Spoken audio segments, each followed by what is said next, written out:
There's a concept that appears in nearly every Forex education resource you'll encounter: swing highs, swing lows, peaks, and troughs. And most traders learn about them early, apply them quickly, and then spend months wondering why the results don't match their expectations. Now, the idea seems straightforward. Price moves up, creates a high, pulls back, creates a low. You label them, you watch for patterns, and you trade accordingly. And yet, the failure rate around this concept is surprisingly high. Not because the concept is wrong. It isn't. Swing structure is genuinely foundational to how markets move. The failure comes from how traders apply it. What tends to go wrong is a structural misreading of what swing points actually represent. Traders identify the mechanics correctly. They can spot the highs and they can spot the lows, but they assign the wrong meaning to them. They treat what is essentially a contextual tool as a trigger. That's the gap this video will close. We're going to look at what swing analysis is actually trying to do. Why does the common interpretation produce inconsistent results? And how I use higher time frames to build a much clearer picture of market direction. Now, this isn't a criticism of how you've been taught.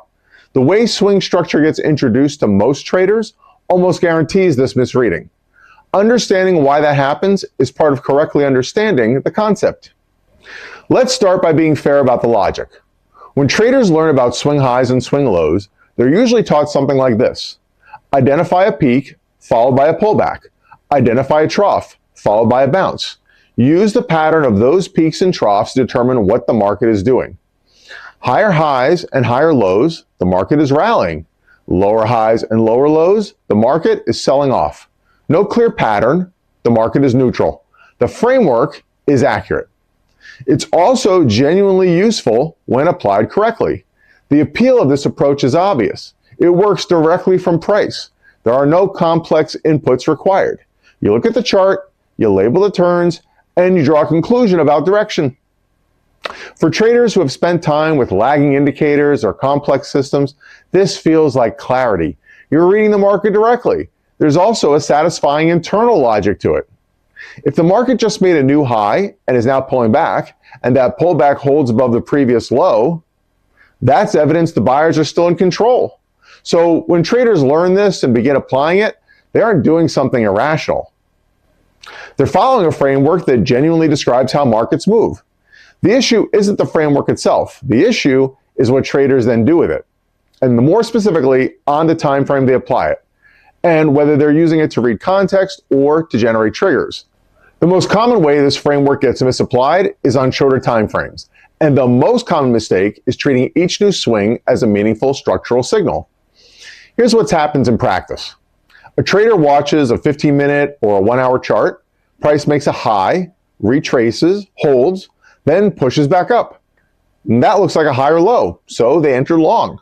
Price then reverses sharply, breaks through the previous low, and the setup fails. The structure they identified was real, but it was noise within a much larger movement they had it accounted for, and this is the core structural problem. Markets produce swing highs and swing lows constantly at every time frame. On a 5-minute chart, you'll see more than a dozen of them in a single session. Most of those swings carry no directional information at the scale that matters for any trading decision. There are fluctuations within fluctuations. The logic doesn't break down because the swing structure is wrong. It breaks down because the trader is reading the structure at the wrong resolution. They're using a wide-angle lens concept on a macro camera setting, and the image doesn't translate. There's also a second problem. Even when the structure is correctly identified, traders often interpret the formation of a swing as a signal to act, rather than as one element of a broader context. A high or low forming on a daily chart is meaningful information, but it's not by itself a reason to enter a trade. It's one data point in a system that requires convergence. The misapplication produces results that feel random, because at that scale and in isolation, the signal genuinely is close to random. The information contained in a swing point is only unlocked when it's interpreted at the right time frame, in the right context, with confirmation. So I don't look at swing structure as a trigger. I look at it as a map. That distinction matters enormously. A trigger tells you when to act. A map tells you where you are. Those are fundamentally different uses of the same information. And when I look at a daily or weekly chart and I see a clean sequence of higher highs and higher lows, I'm not preparing to enter a trade. I'm orienting myself. I'm concluding that the market's dominant condition is a rally and that the appropriate bias, if any, is to the long side. And that's context, not instruction. From that context, then, I look for retracements, not because every retracement is an opportunity, but because retracements in the confirmed structure represent the moments when the map and a potential entry can align. The swing structure defines where those moments are likely to occur.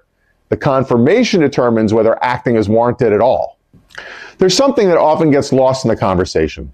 The swing structure is always relative to the time frame. A lower high may be forming within a higher low sequence on the daily chart. Those two readings don't contradict each other. They coexist, but at different scales. The discipline is knowing which scale governs your decision. This is what reading structure actually means. Not labeling points on a chart, understanding where the market is at the time frame that matters for your trade, and waiting for the conditions that confirm the map is still accurate. The way swing structure is taught almost always emphasizes the mechanics before the context.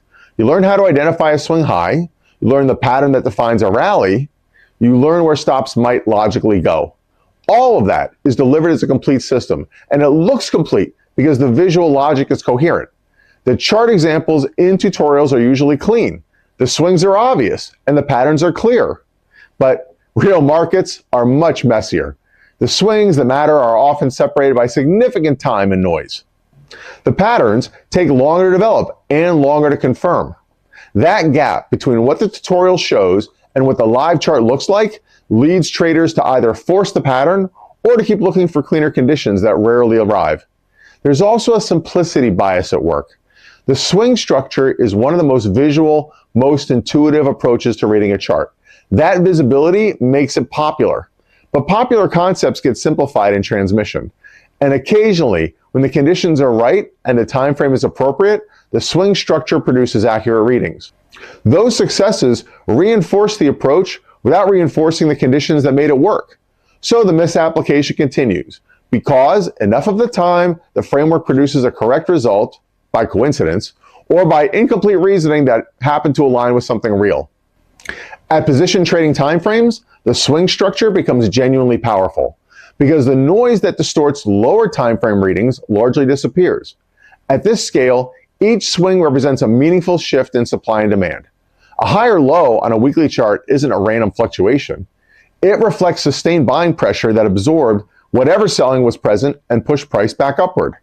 That's real information about what participants with real capital were doing over a real period of time. And the correct application at these time frames starts with direction. Look at the sequence of swings and ask yourself a simple question. Is the market making higher highs and higher lows, lower highs and lower lows, or no coherent pattern at all? That answer establishes your bias. And from there, the focus shifts to retracements. When a market in a confirmed rally pulls back, when price moves temporarily against a dominant structure, that's where useful opportunities live. Not because every retracement is an opportunity, but because retracements into structure are the movements when context and potential converge.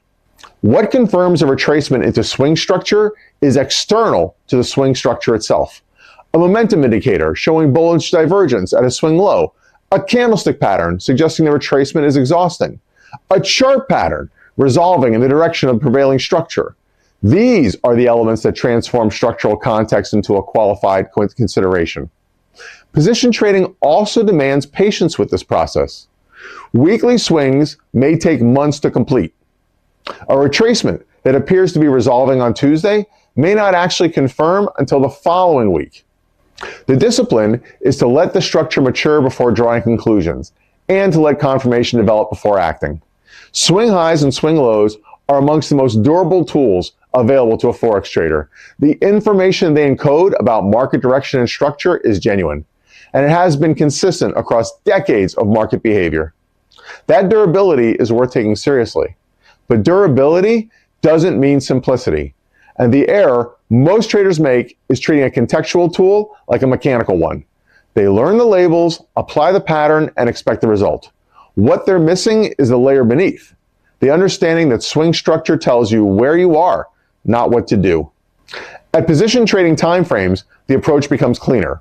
The noise reduces, the patterns that form have weight behind them, and when retracements into confirmed structure align with independent confirmation, the reading becomes meaningful in a way that lower timeframe swing analysis rarely achieves. The shift in thinking this requires isn't dramatic, but it does take time to internalize. Reading structure rather than reacting to it. Waiting for confluence rather than acting on the pattern alone. Letting the market confirm before you commit. That's the orientation that makes this framework actually work.